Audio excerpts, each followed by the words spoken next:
Baik, selamat pagi semua. Selamat pagi Pak, selamat pagi teman-teman sekalian. Di sini saya akan sedikit menjelaskan mengenai materi saya dengan judul materi Strategi Membangun Negara di Bidang Sosial Budaya. Strategi membangun negara bukan hanya di bidang pertanian, pertahanan, pendidikan, dan berbagai macam lain. Kita juga bisa membangun negara dengan melalui strategi pada bidang sosial budaya. Jadi saya di sini Joshua Sihaan dengan NIM 2320301024 dari kelas 1 TITA akan sedikit menjelaskan mengenai strategi membangun negara di bidang sosial budaya. Dengan saya sendiri ya, timnya saya sendiri seperti yang tertera pada slide di sini. Nah, pertanyaan yang pertama itu, apa itu sosial budaya? Jadi di sini teman-teman saya mengambil dari dua tokoh penting. Yang pertama dari ya kita tahu sendiri Ki Hajar Dewantara, beliau sangat terkenal khususnya di Indonesia. Kemudian saya mengambil dari Andreas Epping. Jadi kita masuk ke pembahasan pertama menurut Ki Hajar Dewantara. Sosial budaya merupakan hasil perhitungan manusia baik terhadap alam maupun waktu yang membuktikan adanya kejayaan dan kesejahteraan dari suatu masyarakat. Ia bisa berbentuk beragam macam asalkan kita bisa mencapai kebahagiaan, kemakmuran, dan kesejahteraan masyarakatnya. Kemudian kita masuk ke tokoh kedua yaitu Andre Seping. Beliau merupakan seorang ahli berbagai bidang yang menciptakan model Epping dan mengembangkan analisis psikologi kebudayaan. Menurut beliau, sosial budaya merupakan segala sesuatu yang berlaku dalam suatu masyarakat tertentu dan menjadi ciri khasnya. Ya, seperti itulah menurut beliau dari Andre Seping. Ya, segala sesuatu yang terdapat ciri khasnya lah. Oke, kita masuk ke slide selanjutnya. Ah, kita masuk ke slide selanjutnya yaitu memperkuat identitas budaya. Kita bisa lihat teman-teman seperti yang ada pada foto di samping ini. Ya, di sini beliau sedang menari tortor Batak. Ya, mukanya mungkin tidak asing lagi, teman-teman. Kita memperkuat identitas budaya ada tiga cara. Yang pertama, pelestarian warisan budaya, kemudian revitalisasi bahasa daerah, kemudian pendidikan.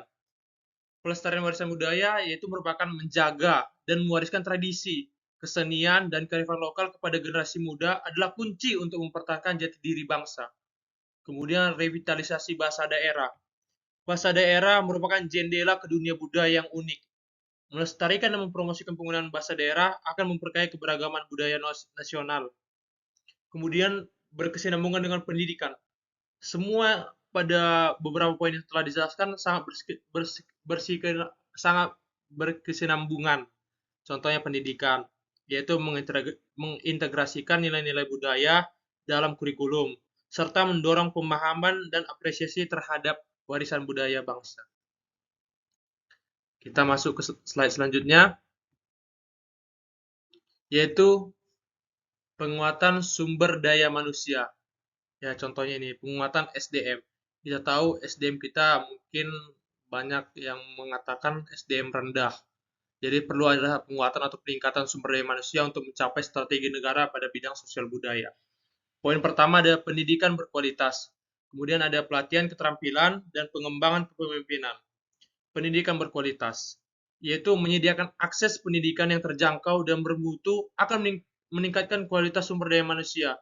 Yaitu kita sebagai pemerintah menyediakan kualitas atau akses pendidikan yang bermutu dan terjangkau, itu akan membuat sumber daya semakin meningkat sehingga dapat dipergunakan pada bidang sosial budaya. Kemudian poin kedua, pelatihan keterampilan, yaitu memberikan pelatihan keterampilan yang sesuai dengan kebutuhan pasar akan meningkatkan daya saing tenaga kerja. Kemudian masuk ke poin ketiga, pengembangan kepemimpinan. Mendorong program pengembangan kepemimpinan akan menciptakan generasi penerus yang visioner dan berintegritas. Visioner berarah pandang yang baik dan memiliki integritas yang baik. Ya, seperti contoh pada gambar ini merupakan penguatan sumber daya manusia. Beliau mungkin dari jurusan TET kali ya. Dari gambarnya ini sedang memegang ya beberapa alat pada praktikum. Oke, kita masuk ke slide selanjutnya. Ya, slide selanjutnya itu yaitu digitalisasi budaya. Digitalisasi budaya ada tiga macam yaitu eksplorasi digital, pengembangan konten digital, dan ekosistem digital. Eksplorasi digital yaitu memanfaatkan teknologi digital untuk mengumpulkan, melestarikan, dan mempromosikan warisan budaya. Kemudian kita masuk pengembangan konten digital. Dengan pengembangan konten digital, kita bisa menciptakan konten digital yang menarik dan inovatif untuk meningkatkan keterlibatan generasi muda. Contohnya, kita tahu sekarang TikTok ya. Banyak sekarang TikTok itu digunakan sebagai wadah untuk mempromosikan warisan atau wisata yang ada terdapat pada daerahnya masing-masing. Contohnya, kita bisa tahu Danau Toba Samosir mungkin melalui TikTok. Jadi berbagai macam platform media sosial lah bisa kita jadi lebih banyak mengekspor. Kemudian kita masuk ke ekosistem digital. Ya, ekosistem digital merupakan atau membangun ekosistem digital yang terintegrasi untuk memfasilitasi akses, berbagi, dan kolaborasi budaya. Oke, kita masuk ke slide selanjutnya, yaitu promosi pariwisata budaya. Ada 3 macam promosi pariwisata budaya, yaitu pertama, melestarikan situs warisan, kedua, mengembangkan paket wisata, ketiga, meningkatkan promosi. Kemudian, kita masuk ke slide selanjutnya, yaitu memanfaatkan teknologi digital. Ya, kita tahu, kita nggak bisa memungkiri semakin meningkatnya zaman, teknologi digital semakin meningkat. Yang salah satunya ada media sosial, kedua ada pendidikan online. Oke, kita masuk ke poin pertama, media sosial. Memanfaatkan media sosial untuk mempromosikan, mendokumentasikan, dan melibatkan masyarakat dalam kegiatan budaya. Ini dapat membantu menjangkau generasi muda dan memperluas jangkauan aktivitas budaya. Kemudian, pendidikan online. Memanfaatkan platform digital untuk memberikan akses yang luas terhadap pendidikan berbasis budaya seperti kursus online, webinar, dan tutorial lainnya. Ya, kita tahu sekarang pendidikan online banyak macam yang terkenal sekarang, Ruang Guru yang mengadakan Clash of Champion, ya kita tahu lah banyak berbagai platform seperti Ruang Guru dan berbagai macamnya lain yang membantu kita untuk mengetahui berbagai aspek. Oke, kita masuk ke slide selanjutnya. Oke, membangun industri kreatif. Ada 3 poin. Yang pertama kuliner, kedua kerajinan, ketiga pariwisata. Kuliner.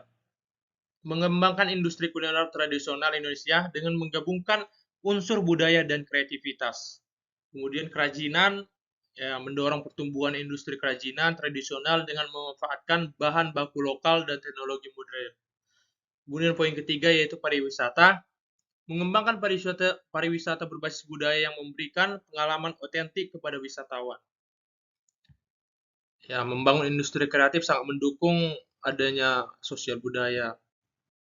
Kemudian kita masuk slide selanjutnya, yaitu mendukung kreativitas generasi muda.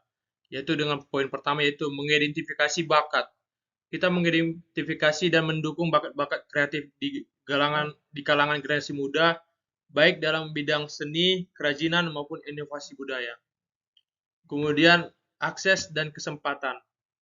Menyediakan akses dan kesempatan bagi generasi muda untuk mempraktikkan dan mempromosikan dan mengkomersialisikan apa yang mereka buat. Ini kita masuk ke slide yang terakhir, yaitu dokumentasi sosial budaya. Ini merupakan contoh sosial budaya.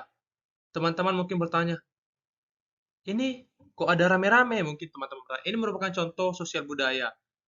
Ini kita tahu acara galang dana dari kampus kita tercinta, Politeknik Kalteks Riau, dari jurusan atau himpunan mahasiswa TET ya teman-teman. Ini anak-anak TET yang sangat baik dan sangat luar biasa.